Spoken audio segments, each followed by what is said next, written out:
Waalaikumsalam warahmatullahi wabarakatuh. Alhamdulillah, nahmaduhu wa nasta'inuhu wa nastaghfiruh wa na'udzu billahi min shururi anfusina wa min sayyiati a'malina. Man yahdihillahu fala mudilla lahu wa man yudlil fala hadiya lahu. Ashhadu an la ilaha illallah wahdahu la sharika lahu wa ashhadu anna Muhammadan 'abduhu wa rasuluh. Amma ba'd. Pertamanya, marilah sama-sama kita panjatkan syukur kita kepada Allah Subhanahu wa taala kerana dengan izin Allah Subhanahu wa taala dapat sama-sama kita hadir dalam majlis ilmu yang mana insya-Allah para malaikat menaungi majlis kita ni insya-Allah. Hadirin mukminat sekalian, insya-Allah pada pagi ini kita akan sama-sama berforum santai, berforum santai bersama dengan dua orang ahli panel yang cukup hebat lah, cukup hebat. Dan saya berada di depan ni rasa gerut, berdebor. Orang Terengganu kata kenalin, betul sahaja. Kenalin. Bila berada di hadapan, di sebelah orang-orang yang hebat ini. Tapi tak apa. Demi menuntut ilmu, kita sama-sama cari pengalaman daripada ahli panel kita ni insya-Allah.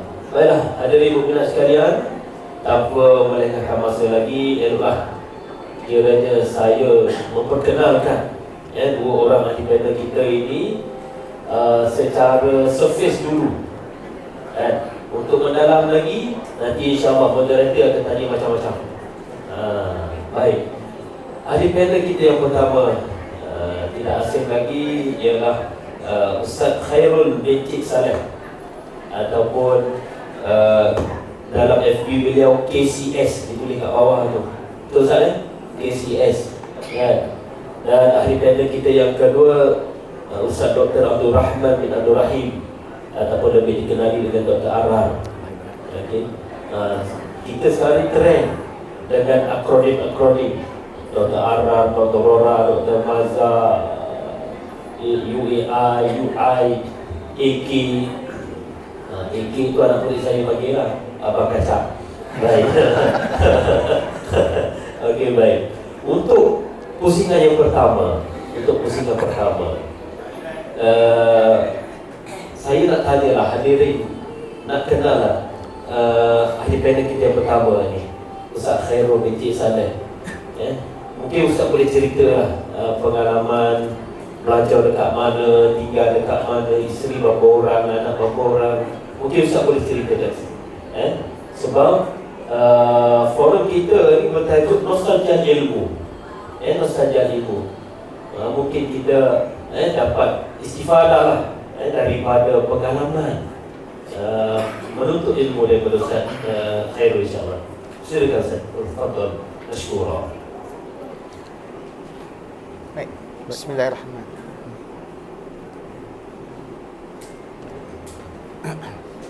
Bismillahirrahmanirrahim.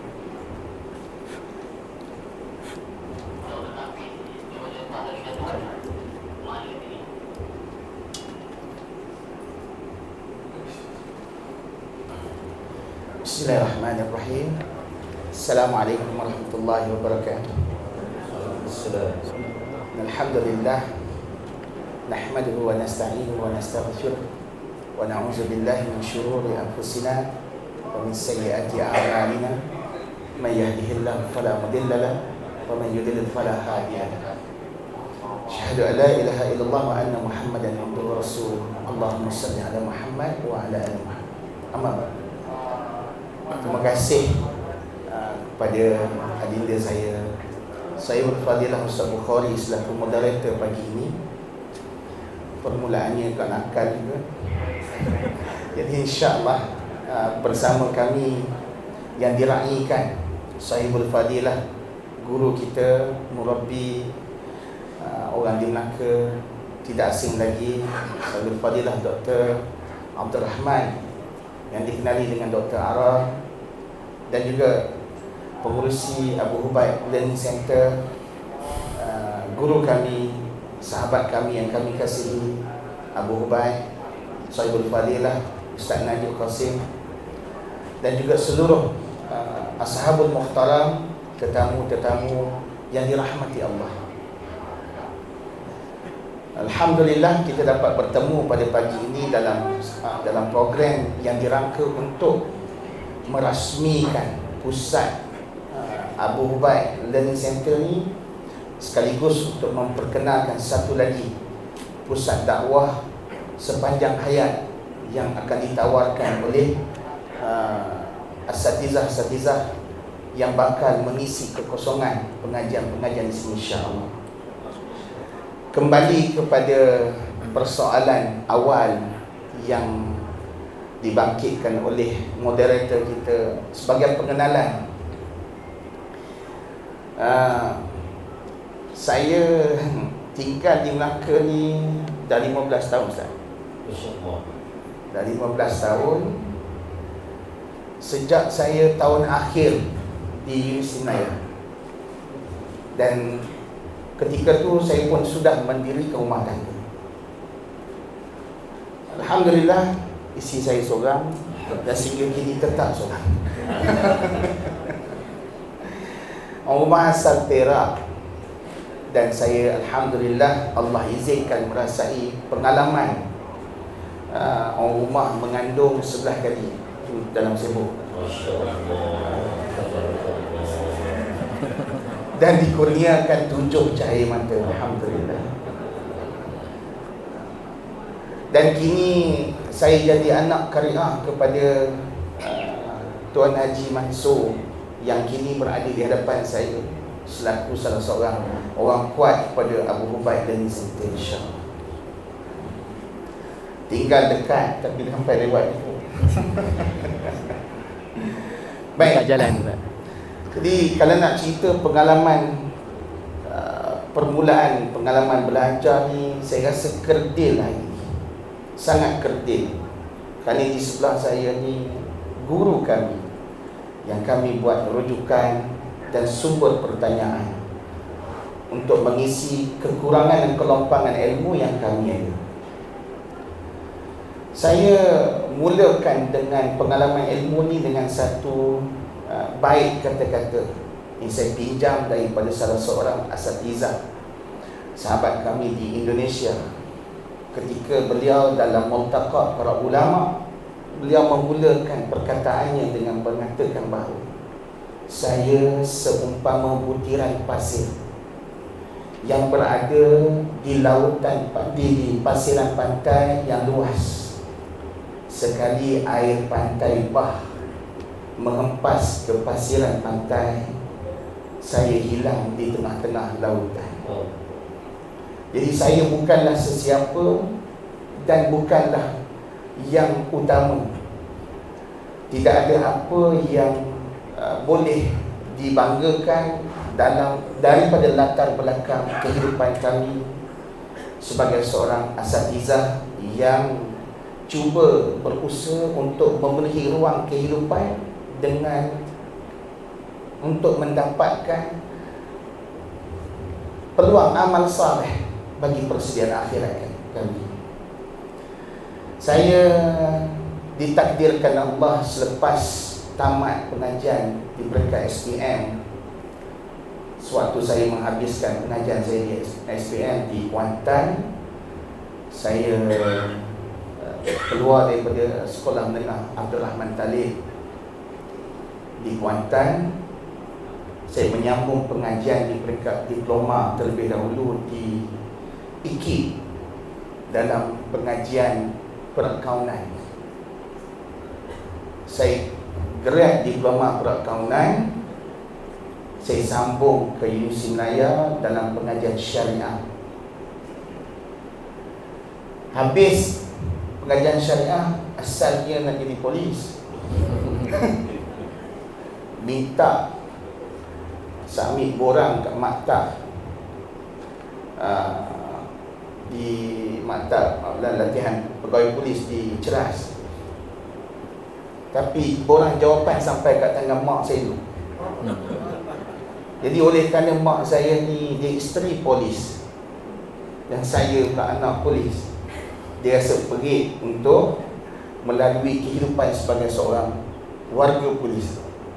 Jadi saya sempat tengok saat-saat akhir borang tersebut. Saya pun tak tengok isi kandungan surat jawapan, tapi saya tengok kesudahan surat tu di tong sampah.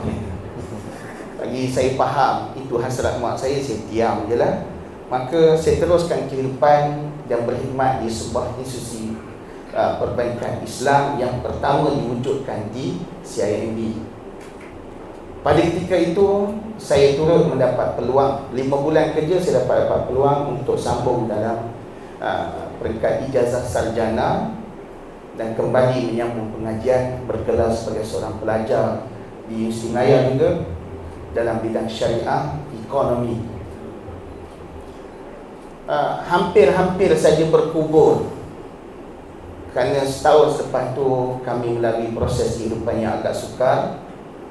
Maklumlah, sambung mengaji, anak dah keluar, tanggungjawab dah ada, berhenti kerja pula, cari penyakit.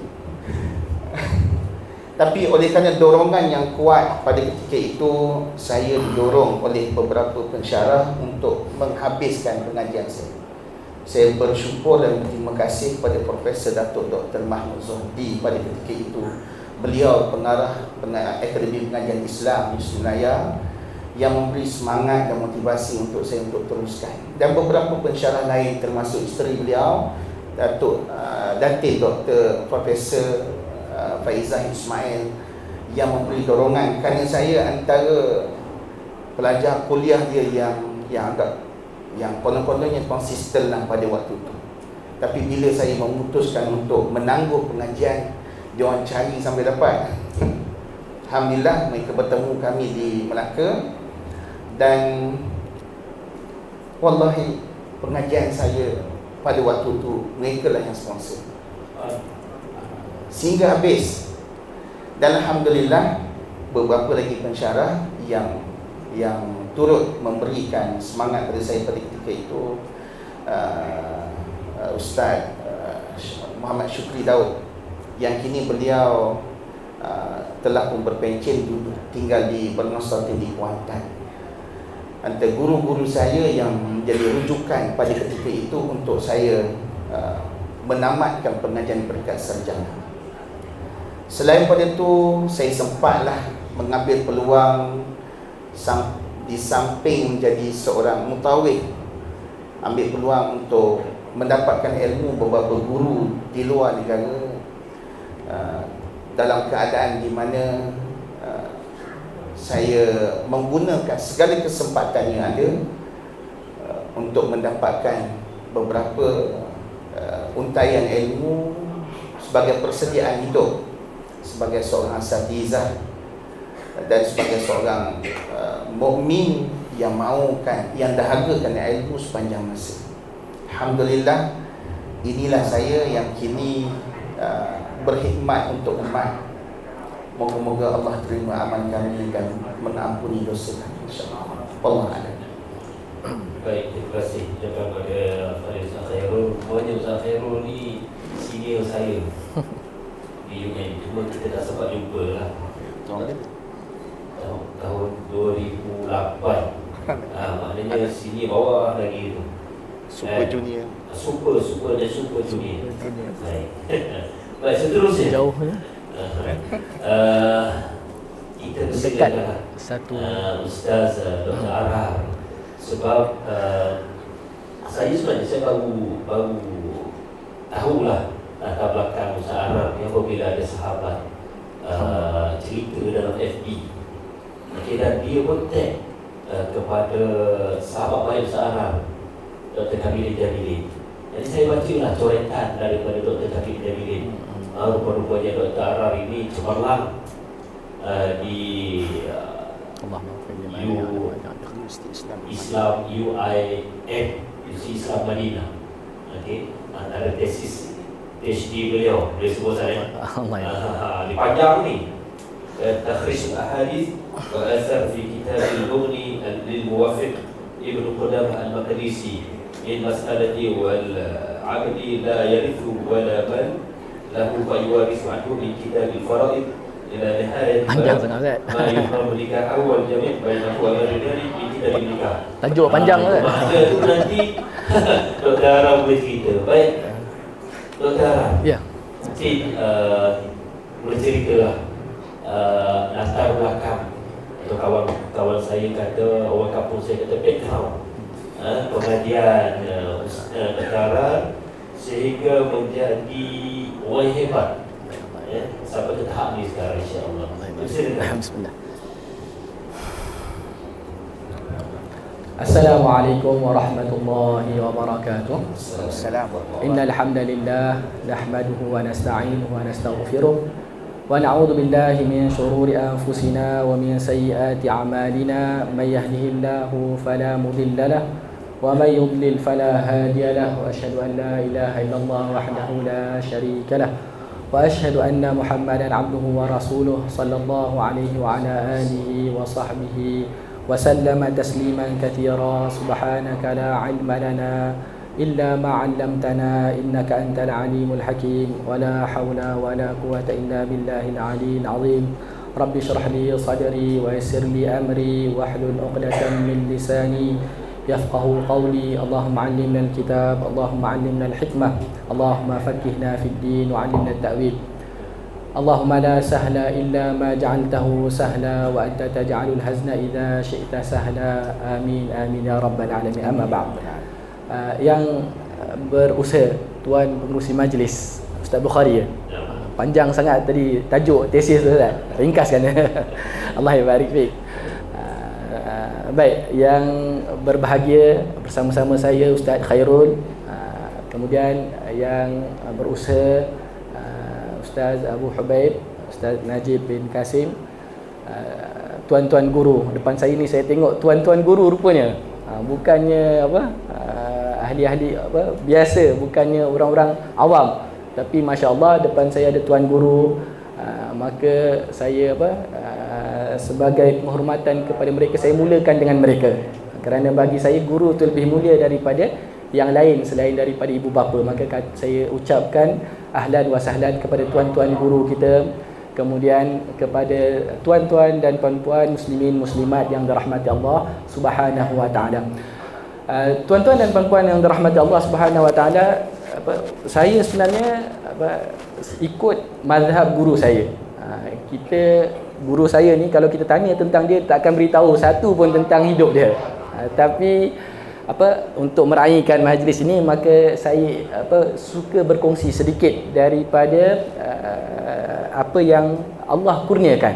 Allah kurniakan. Saya ulang tu, mimba bitahaddusu bin ni'mah, untuk menyebutkan nikmat yang Allah Subhanahu wa taala kurniakan kepada saya dan kepada tuan-tuan dan puan-puan yang dirahmati Allah Subhanahu wa taala. Nama saya Abdul Rahman bin Abdul Rahim. Lahir di Melaka. Kemudian belajar di Melaka, membesar di Melaka, sekolah menengah pun di Melaka juga. Di Sultan Muhammad, SMKA Sultan Muhammad, dekat saja, berjiran dengan tempat Ustaz Abu Hubaib ni. Baik, tuan-tuan dan puan-puan yang dirahmati Allah Subhanahu wa taala. Kemudian tingkatan 3 dapat tawaran ke Kisas, Kuliah Islam Kelang. Kuliah Islam Sultan Alam Shah, tapi orang tua tak izinkan. Katanya kalau kamu keluar nanti kamu tak balik rumah lagi. Maksudnya kalau dah belajar jauh, dah musafir, memang tak balik rumah lagi lah maksudnya. Maka teruskan sambung sampai tingkatan 5 di Sultan Muhammad. Kemudian tuan-tuan dan puan-puan rahmati Allah, apabila dah selesai SPM, alhamdulillah dapat keputusan yang baik, kemudian pergi ke UIA. Cuma ditawarkan dengan undang-undang, kuliah undang-undang. Masuklah kuliah undang-undang. Walaupun saya tak berminat pun tentang undang-undang ni, tapi kerana ketika itu tidak ada pilihan yang lain, maka belajar undang-undang. Sempat belajar 3 semester di matrikulasi. Allah barik fiik, silakan. Kemudian seterusnya belajar di tahun 1 kuliah undang-undang Ahmad Ibrahim. Seterusnya mungkin berkat doa orang tua. Sebab saya cakap dengan dia, sebenarnya saya tak berminat dengan undang-undang. Saya lebih berminat belajar agama. Daripada awal lagi, daripada kecil, saya sangat berminat dengan belajar agama. Sebab yang menjadi tokoh kepada saya, idola saya adalah bapa saya sendiri. Kalau tuan-tuan dan perempuan kenal Ustaz Abdul Rahim, itu bapa saya, maka dia yang jadi pendorong sebenarnya kepada saya untuk belajar agama. Maka dia doakan untuk saya dapat belajar di Madinah. Sebenarnya saya masuk Qisas pun saya tak tahu sekolah Qisas tu apa, KIK tu apa, tapi ketika itu saya tahu, yang saya dengar, siapa yang belajar di Qisas di Kelang ni boleh sambung belajar ke Madinah. Tujuannya nak pergi belajar di Madinah. Maka Allah Subhanahu Wa Taala izinkan, alhamdulillah, belajar di Madinah, dan alhamdulillah Allah izinkan saya untuk berjiran dengan Rasulullah SAW, belajar di Masjid Nabawi, kemudian belajar di Masjid di Universiti Islam Madinah. Alhamdulillah Allah Subhanahu Wa Taala izinkan saya untuk berada di sana selama 16 tahun.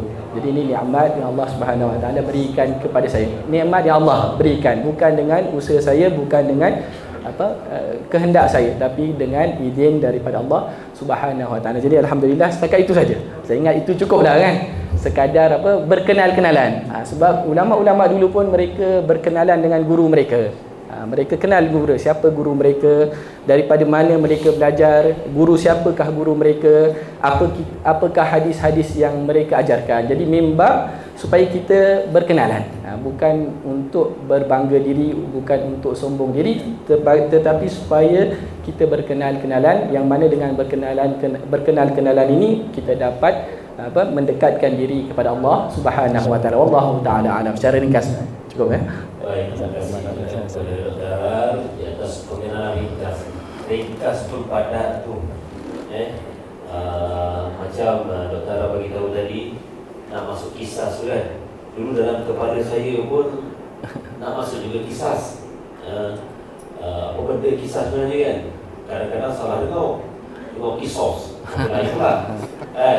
Dan ramai sahabat-sahabat saya masuk ke Qisas. Ini dia orang yang hebat sekarang. Jadi untuk pusingan seterusnya, kembali semula kepada kekanda saya Ustaz Khairul, kita nak minta lah kan pesanan daripada Ustaz Khairul berkenaan dengan mujahadah menuntut ilmu. Kadang-kadang orang ni macam Ustaz Khairul cerita tadi lah, masuk gear 1, gear 2, sampai gear 3, nak sampai gear 4, dia undur balik gear 1 kan.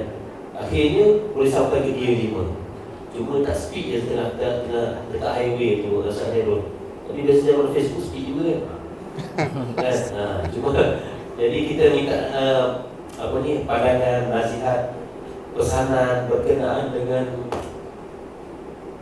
cara menuntut ilmu, kepentingan menuntut ilmu. Dia bisa dikatakan.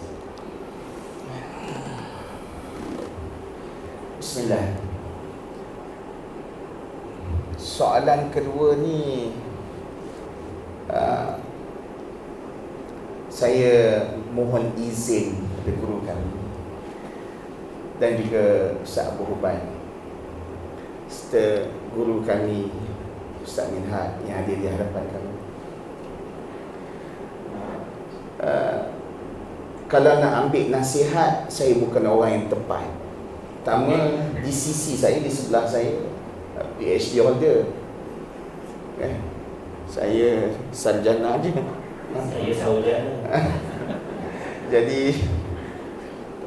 maka apa yang boleh saya kongsikan di sini sekadar apa yang pernah kami lalui.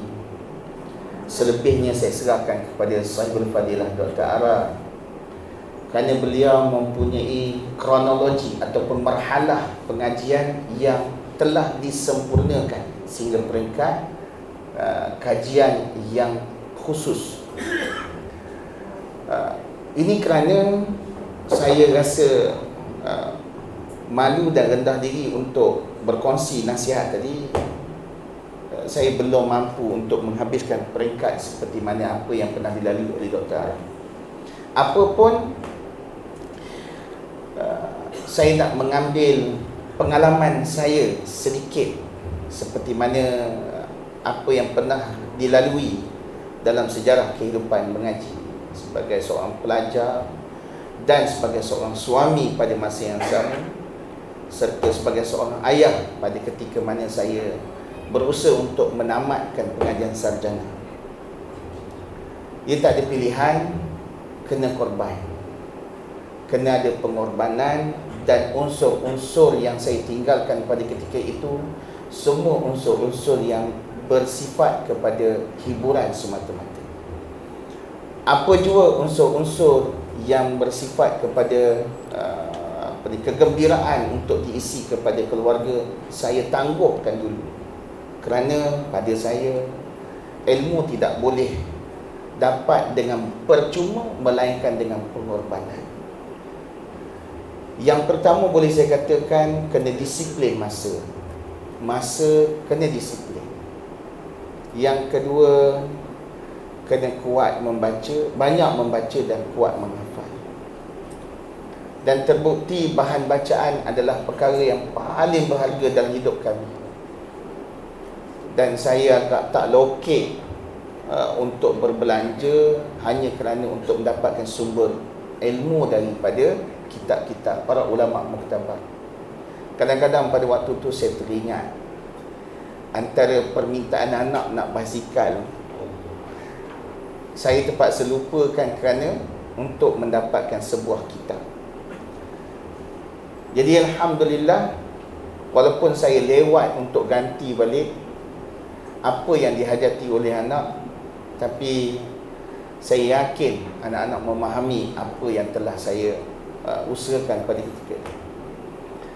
Dan untuk menjadi seorang yang berilmu bukanlah untuk kita bersaing dengan manusia, tapi tidak lain pada ketika itu, hanya tujuan saya pada ketika itu untuk memastikan apa yang saya nak lakukan dalam kehidupan dia dipegang dengan prinsip ilmu yang sempurna. Jadi saya tak mampu nak katakan dengan lebih banyak lagi, kerana di sebelah saya adalah orang yang paling saya hormati. Maka saya serahkan kepada Dr. Aral untuk dia mengupas apakah kriteria untuk seorang itu bermujahadah dalam berilmu. Dan saya yakin beliau sangat-sangat sukar untuk menghabiskan PhD beliau dalam tajuk yang saya kira hampir dekat dengan pengajian yang saya telah tamatkan di peringkat sarjana. Wallahu a'lam. InsyaAllah. Saya rasa Ustaz Khairul dah ambil soalan saya tu. Sebenarnya itulah soalan saya nak tanya dengan Dr. Apa soalan ni? Selamatkan diri. Baik, mungkin Dr. Aral boleh berkongsi lah apa yang diminta oleh Ustaz Khairul dan juga saya tadi, bagaimana mujahadah Dr. Aral dalam menuntut ilmu ni.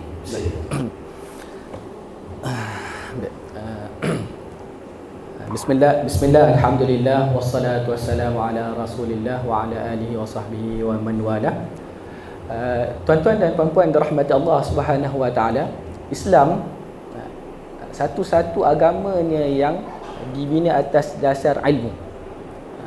Semua yang kita buat adalah didasarkan kepada ilmu. Sebab itu wahyu yang pertama yang diturunkan kepada Nabi SAW adalah membaca. Bacalah.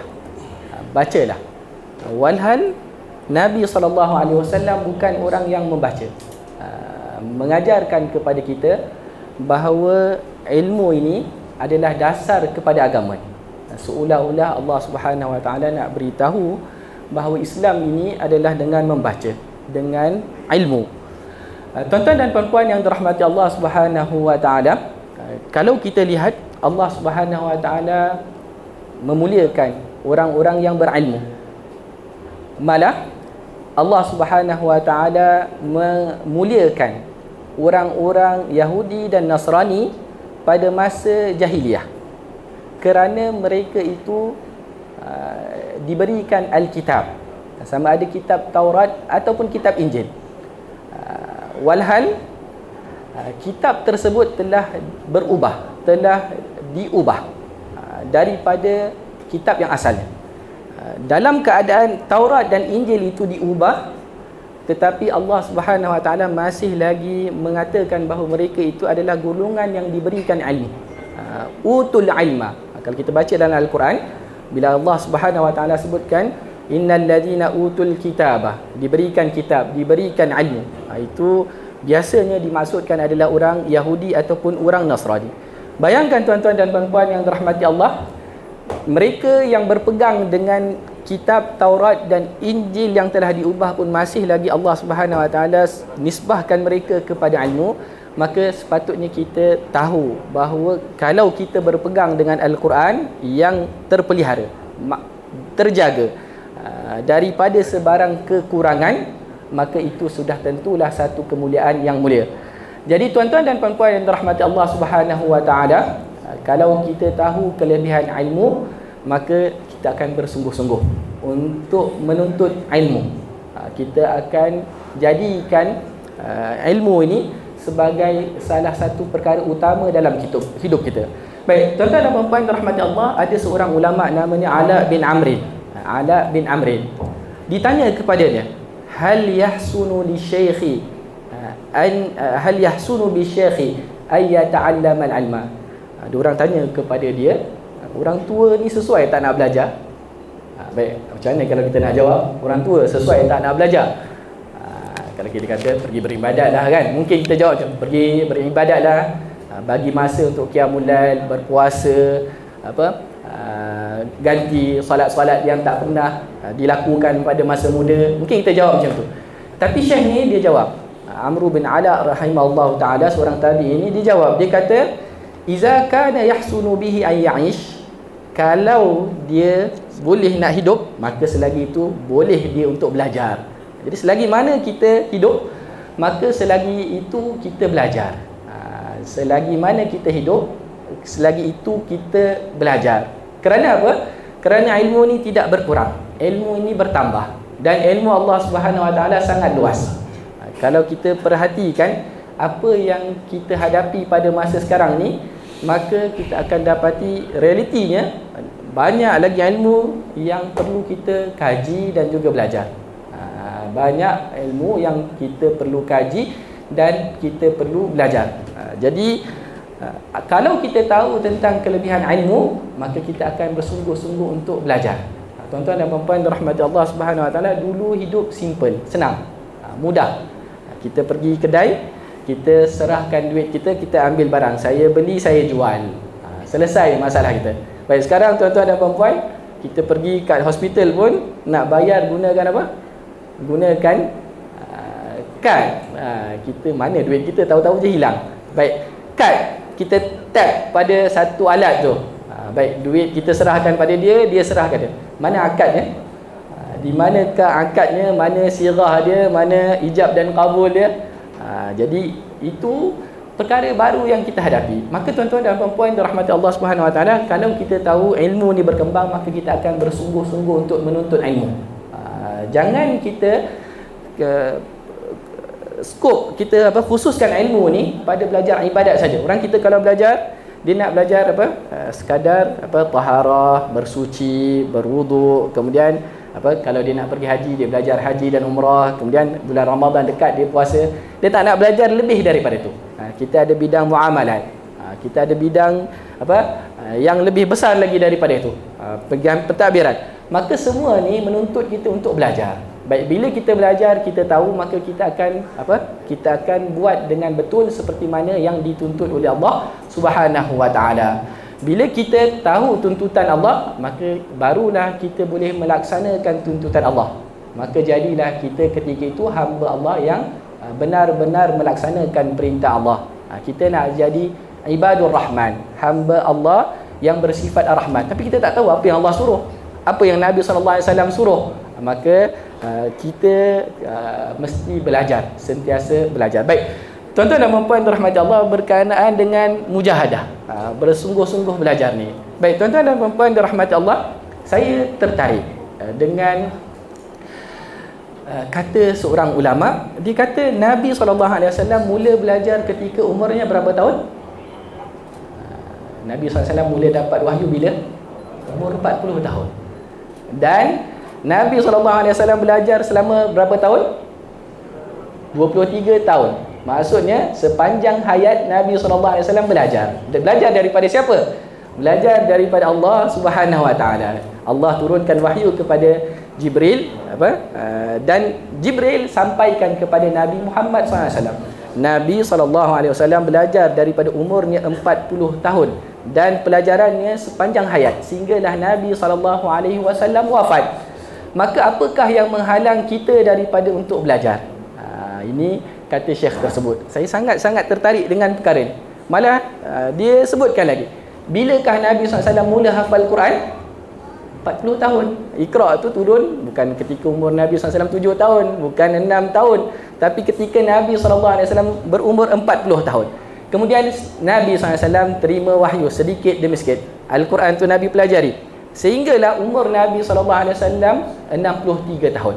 Jadi kalaulah Nabi SAW mula menghafal Al-Quran 40 tahun, kemudian habisnya apabila Nabi SAW umur 63 tahun, apa yang menghalang kita daripada mempelajari Al-Quran?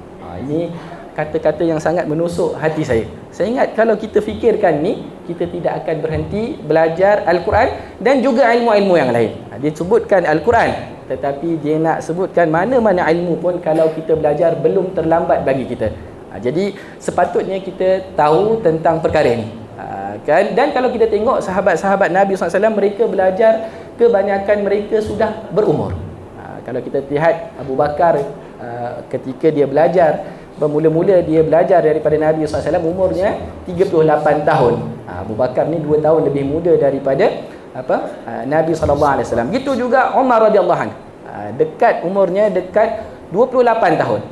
Mereka bukanlah terlampau muda. Mereka dah berumur baru mereka belajar. Jadi tidak ada sesuatu yang menghalang kita daripada belajar. Maka kita mesti berusaha untuk belajar. Dan dalam masa berikut, dalam masa 23 tahun itu, mereka hafal Al-Quran. Abu Bakar hafal Al-Quran, Umar radhiyallahu anhu dikatakan dia hafal Al-Quran. Baik, apa dalil Abu Bakar hafal Quran? Kata Nabi, kata ulama, kata Abu Bakar ni yang dilantik oleh Nabi SAW untuk menjadi imam, menggantikan Nabi SAW. Ketika itu Nabi SAW bersabda, aqra'uhum ya ummul qauma aqra'uhum li kitabillah. Yang menjadi imam ni orang yang paling banyak menghafal Al-Quran. Maknanya Abu Bakar lah yang paling banyak menghafal Al-Quran, maka dialah yang paling layak untuk menjadi imam dan seterusnya menjadi khalifah. Maka tidak ada perkara yang boleh menghalang kita daripada menuntut ilmu. Itu nak ceritakan bagaimana kesungguhan para sahabat belajar. Mereka ni contoh terbaik kita. Mereka belajar ketika Nabi SAW mula menerima wahyu sampailah Nabi SAW. Bagi kita, maka kita kena ikut, kita kena pelajari cara hidup mereka, bagaimana mereka belajar dan bagaimana mereka bersungguh-sungguh dalam belajar. Wallahu ta'ala alam. Panjang pula Ustaz, minta maaf. Terima kasih kepada Dr. Arar. Saya ingin memetik kenyataan daripada sahabat baik Dr. Arar, Dr. KJ, Dr. Kamilin. Ciri-ciri istimewa yang saya dapati daripada Dr. Arar iaitu saya dapati pada mana-mana pelajar Malaysia yang lain, termasuk diri saya sendiri, ialah istiqamah Dr. Arar dalam menuntut ilmu. Dan kadang-kadang Dr. Arar dengan Dr. Kamilin ini bergurau juga kan, bergurau dengan kasar, kata Dr. Kamilin. Jika ada sahabat kami Ghazi Maghinov dari Dagestan, ini tak tahu lagi orang mungkin bertinju kot ni. Mungkinlah kan, sebab yang belah sana tu dia bertinju, bukan bertinju berdarah apa semua, tak. Itu sukan dia orang. Okey, baik. Kembali semula kepada Ustaz Khairul. Ustaz, dia bisi kat saya tadi, UM ambil kos apa? Kan? Saya kata saya ambil pendidikan Islam, saya dari muda pendidikan Islam. Dia nak kuih Ustaz Roslan. Ya saya. Mungkin Ustaz Khairul kenal lagi. Baik, bila saya sebut nama guru saya, jadi saya nak tanya Ustaz Khairul, apa ciri-ciri seorang guru yang selayaknya untuk kita mengambil ilmu daripada dia? Sebab kadang-kadang ni salah guru, salah bawaan kita. Betulnya guru, betul bawaan kita dalam kehidupan kita. Jadi minta Ustaz Khairul responsif. Bismillahirrahmanirrahim. Alhamdulillah. Sekali lagi soalan tu salah. Sepatutnya dia tuju kepada Dr. Ara. Pula pada saya ni semua. Tak boleh. Tapi saya mulakan dengan ringan untuk dilengkapkan oleh Dr. Ara, insya-Allah. Izinkan saya sebut daripada hadis Nabi sallallahu alaihi wasallam yang diriwayatkan daripada Imam Muslim. Di awal hadis yang merujuk kata Nabi sallallahu alaihi wasallam, fa inna asdaqal hadis kitabullah wa azza wa jalla wa ahsan al khair hadis Muhammad sallallahu alaihi wasallam wal akhir al ayat. Amma ba hadis tu Nabi meletakkan satu parameter bagi setiap seorang yang mengaku beriman, mesti mengakui bahawa sumber ilmu itu datang pada Al-Quran. Dia tak boleh datang daripada sesuatu yang dicipta melalui logik akal. Dan ilmu yang datang daripada Al-Quran ditunjukkan dengan sempurna melalui kemuliaan yang ada pada Nabi sallallahu alaihi wasallam untuk diikuti sebagai sunnah yang ada pada Rasulullah SAW. Maka ciri-ciri guru yang baik adalah yang pertama, sumber ilmunya dan latar belakang keilmuannya. Selepas daripada itu, boleh saya katakan setiap mereka yang berilmu dengan sumber-sumber yang dinyatakan tadi, dia mestilah orang yang beramal dengan ilmu tersebut. Moga-moga Allah Subhanahu Wa Taala melindungi kita dan juga kemuliaan ilmu yang ada pada guru-guru kita untuk terus berkhidmat kepada ummah melalui ciri-ciri yang telah pun Nabi sallallahu alaihi wasallam gambarkan. Saya yakin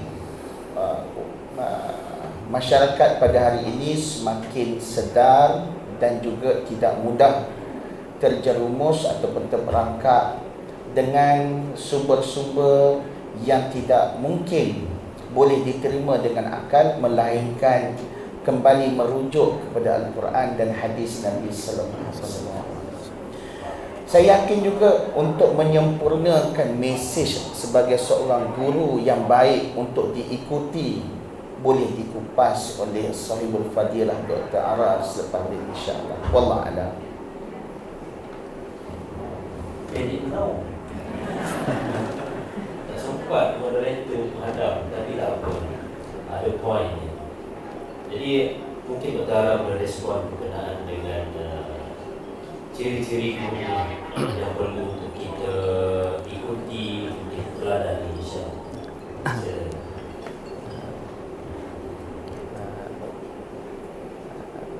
Tuan-tuan dan puan-puan yang dirahmati Allah Subhanahu Wa Taala, apabila Nabi SAW berdakwah, maka orang-orang Yahudi yang berada di Madinah, mereka tanya kepada Nabi Muhammad SAW, adakah kamu mahu manusia menyembah engkau? Adakah ini tujuan engkau mengajak manusia untuk mengikuti agama Islam? Maka Allah Subhanahu Wa Taala suruh Nabi SAW jawab. Allah Subhanahu Wa Taala berfirman,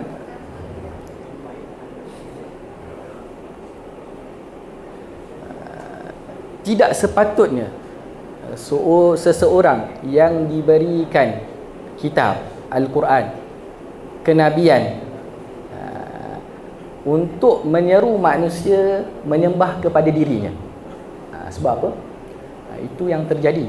Orang-orang Yahudi, pendeta-pendeta mereka, walaupun pada zahirnya mereka mengajak manusia untuk mengikuti agama mereka, tetapi atas kepentingan peribadi.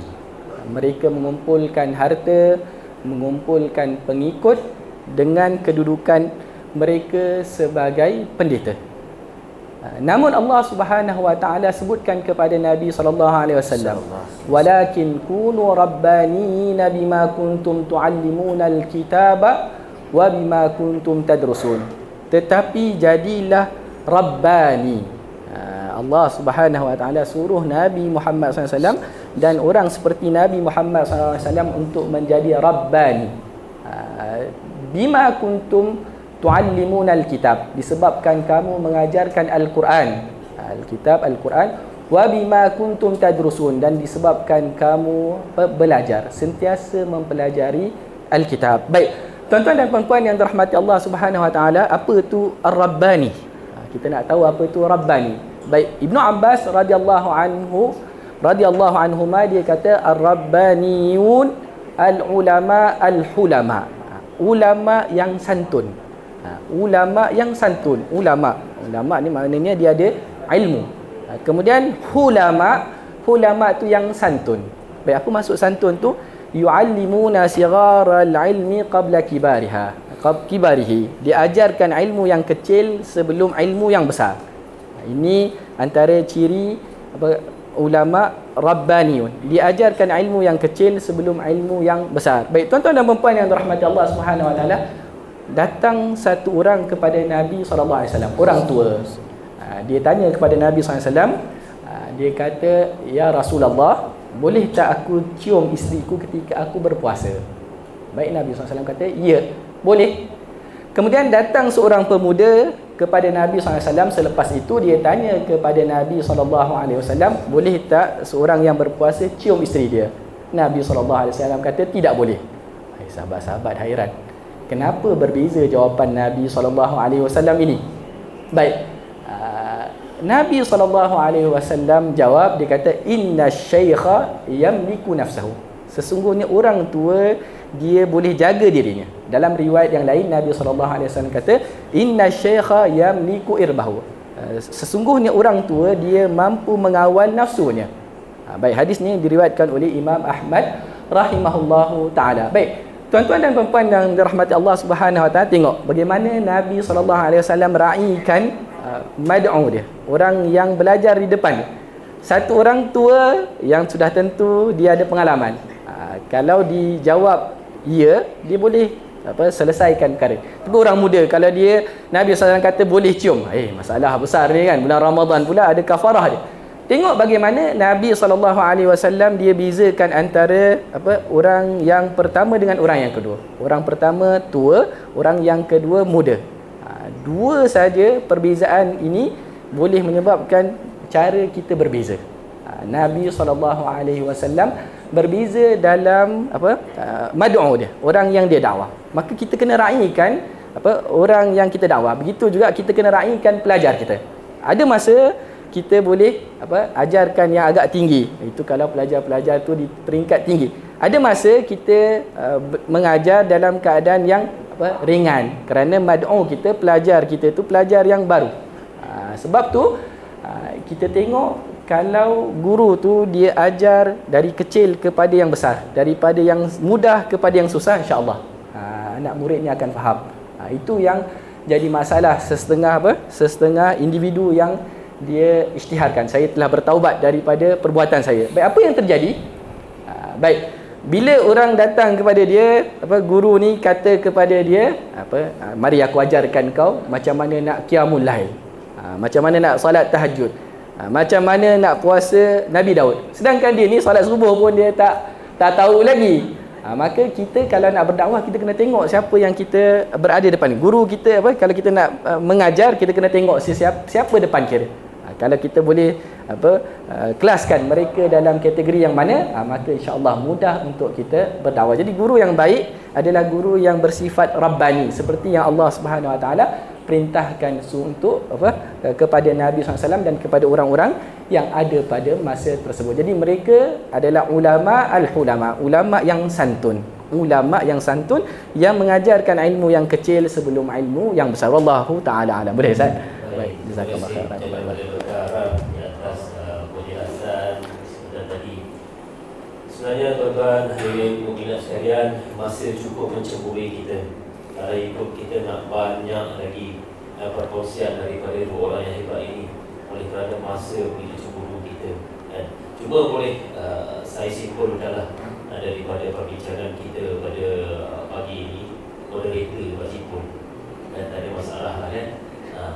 Yang penting menuntut ilmu ini sepanjang hayat. Dan yang kedua, cari guru yang betul, yang mursyid, yang rabbani. Dan yang ketiga, sebagai guru, gunakan pelbagai kaedah. Sebab Nabi SAW gunakan pelbagai kaedah. Macam perkara beritahu tadi, ada sahabat yang pelbagai latar belakang datang jumpa Nabi SAW untuk minta penjelasan. Mungkin soalan yang sama, tetapi pendekatan yang berbeza. Kalau cikgu-cikgu di sekolah pun sama, menggunakan pendekatan yang berbeza. Kadang-kadang ada hari itu kena cengeng orang Ustaz Najib, orang Kedah panggil cengeng. Orang panggil garang. Macam Allah. Kampung saya panggil musang. Bukan musang tu, musang tu maknanya garang. Kadang-kadang kena lembut, kadang-kadang kena berkawan dengan pelajar-pelajar kita. Jadi sekali lagi majlis mengucapkan jutaan jazakumullah khairul jazaa kepada dua orang ahli pendek kita yang hebat ini. Mudah-mudahan kita semua dapat mengambil istifadah, manfaat daripada perkongsian yang telah disampaikan oleh kedua ahli pendek tadi, insya-Allah. Jadi untuk akhirnya majlis yang menyebut dan mempersilakan pengurusi Abu Hubaid Learning Center untuk menyampaikan cedera mata hati. Betul tak? Cedera mata hati. Saya itu sendiri yang guna dalam bahasa Melayu kepada ahli pendek kita, insya-Allah. Pertama dipersilakan Fadil Dr. Arad menerima cedera mata hati. Bismillahirrahmanirrahim. Jazakallah khairan. Bismillah. Sebagai tanda kenang-kenangan, insya-Allah. Allah barik fiik. Jazakallah khairan. Kita ambil macam ni, dia nampak. Mana? Allah barik. Allah barik fiik. Jazakallah khairan. Terima kasih Ustaz. Allah barik fiik. Jazakallah khairan. Allah barik fiik. Allah taqabbal min salih al-amal. Amin amin. Barik fiik. Bismillah. Saya mempersilakan Al-Fadhil Ustaz Khairul menerima cedera mata. Barakallahu fiik. Terima kasih. Allah yabarakah.